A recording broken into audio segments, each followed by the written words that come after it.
بسم الله الرحمن الرحيم. السلام عليكم ورحمة الله.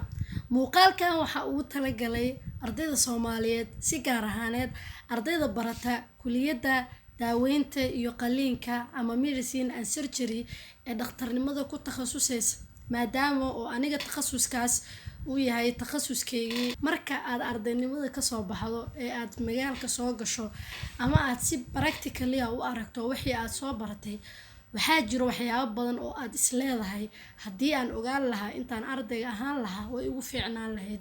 sababta maxaa weeyaan qof kasta oo soo dhameeyay waxbarasho ama ardaynimo soo maray marka uu ardaynimada ka baxay ee nolosha caadiga uu soo galo, waxaa jiro waxyaabo badan oo uu jeclaan lahaa inuu og yahay markuu ardayga soo ahaa si uu uga faa'iideysto. maanta waxaan la wadaagayaa hal qodob oo ka mid ah waxyaabaha aniga aan jeclaan lahaa intii aan soo marayay 3 sano ugu horeysa takhasuska cilmiga caafimaadka inaan ogahay.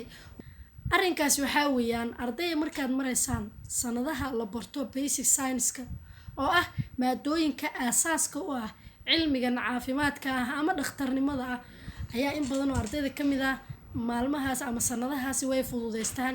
hadhow marka la soo gaaro sanadaha clinicalka oo ardayga isbitaalka iyo waxbarashada inuu isku wada rabo ayuu ardayga dareemayaa inuu 3 sano waxyaabo soo qalday. saa daraadeed 3 sano ugu horeysa ee aad baranayso maadooyinka basic waxaa weeyaan 3 sano oo dahabi ah. waxaad isku daydaa inaadan isku haleynin oo kaliya noteska macallimiinta ee bixiyaan. isku day inaad maadadan baarto, isku day inaad wax akhriso. taas waa midda guud. midda sida gaarka ayaan kula talinay waxaa weeyaan marka aad maadooyinka kala duwan aad baranaysaan ardayga laba qaab waa u bartaa in waxani ama ha fahamsanaado ama yuusan fahmin inuu xifdiyo oo uu imtixaanka ku baaso iyo inuu isku dayo inuu maadooyinka isku xiro. medicine waxaad ku qaadan doontaa maadooyin kala duwan laakiin kulligood way is soo galayaan oo way isku xiran yihiin. tusaale ahaan marka aad baranayso anatomy-ga lafaha iyo murqaha waxaa ku lamaan physiology-ga ay ku shaqeeyaan lafahaasi marka ay contraction ka sameynayaan, marka ay relaxation ka sameynayaan iyo waxyaabaha stimulate gareynaya ama waxyaabaha inhibit gareynaya. marka aad baranayso pathology-ga waxaad u baahan tahay qofkii muruqiisa shaqeynaya marka weakness uu ku yimaado ama paralysis uu ku yimaado meesha khaladka uu ka dhacay ama meesha la inhibit gareeyay ama waxyaabaha markii qofkii masalan uu jaraynayo ama gacantiisu muruqiisu uu sameynayo contraction ka badan intii loogu talagalay inaad isku xirto marka physiology oo ku xirto pathology kadibna ku xirto anatomy-ga. gadaal waxaa u baahan tahay marka pharmacology-ga inaad ku xirto oo masalan daawooyinka muscle relaxants-ka waxyaabaha ay sameynayaan iyo mechanism of action-kooda inaad ku xirto. intaas waxaa laga hadlayay waa muruq iyo laf laakiin 4 angle oo kala duwan ayaa laga soo galay. maxaa u baahan tahay marka inaad isku xiri kartid maadooyinkaas si aad faham guud uga qaadato musculoskeletal system-ka sida uu u shaqeeyo iyo hadduu khalad yimaado meesha uu khaladka ka yimaado iyo structurally waxa uu yahay iyo haddii la daaweynayo waxyaabaha loo isticmaalo. markaasi waxaad haysataa concept guud. laakiin marka pathology aad gooni u akhriso, physiology aad gooni meel u akhriso, adiga dhan waxaa kugu dhacaya distractions, shataad ayaa kugu dhacaya, maskaxdaadu wixii way ku kala ordayaan. hadhow marka wixiina waa taqaanaa mana taqaanid. waxa ugu badan ee ardayga caafimaadka waliba sanadaha ugu horeeya markuu marayo waxaa weeyaan wixiina wuu yaqaanaa haddana iskuma xirna way ka kala daadsan yihiin.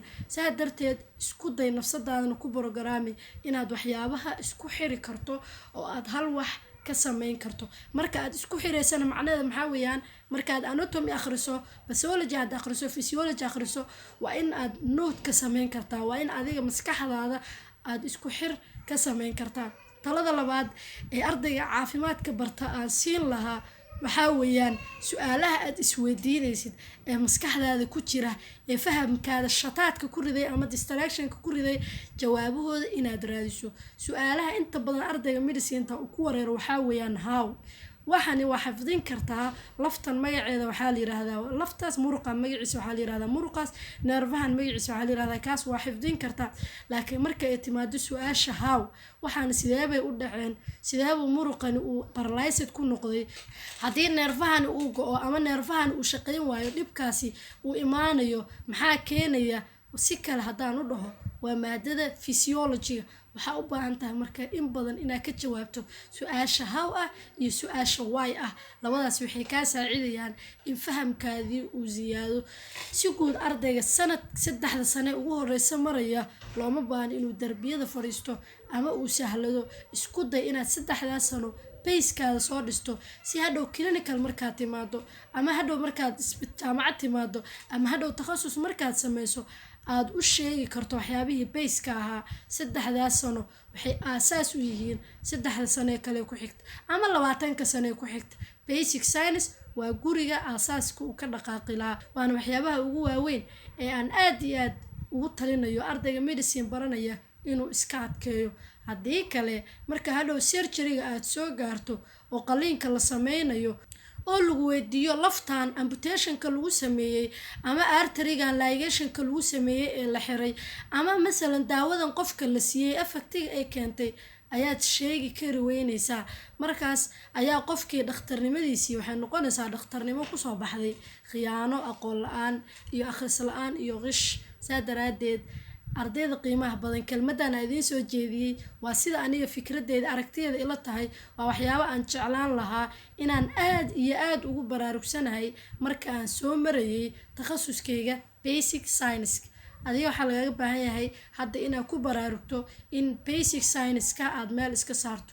in general medicine marka la joogo waa inaad wax aqrin karto, waa inaad wax baari karto, waa inaad muuqaalo daawan karto, waa in saacado iyo saacado aad fadhin karto. ma ahan in adiga oo naf bini aadam sidii loo badbaadin lahaa oo loo daaweyn lahaa baranaya iyo qofka kale ee xaafadaha jooga ee darbiyada fadhiista isku si aa u fikirtaan, isku si aa wax u barataan ama isku si aa u dhaqantaan. hambalyo ayaa idin leeyahay haddii aad dhigataan takhasuskaas dhakhtarnimada. waxaad doorateen takhasus aad iyo aad u wanaagsan, waana meel adduunyo iyo aakhiraba ajar iyo wanaag laga kasban karo. inaad naf bani aadam ah badbaadiso ama naf bani aadam ah aad u shaqeyso xaqiiqatan wax aad iyo aad u sahlan maaha. waxaa lagaaga baahan yahay marka maadaama ay wax adag tahay adigana awood adag inaad geliso oo aad qof adag iska dhigto.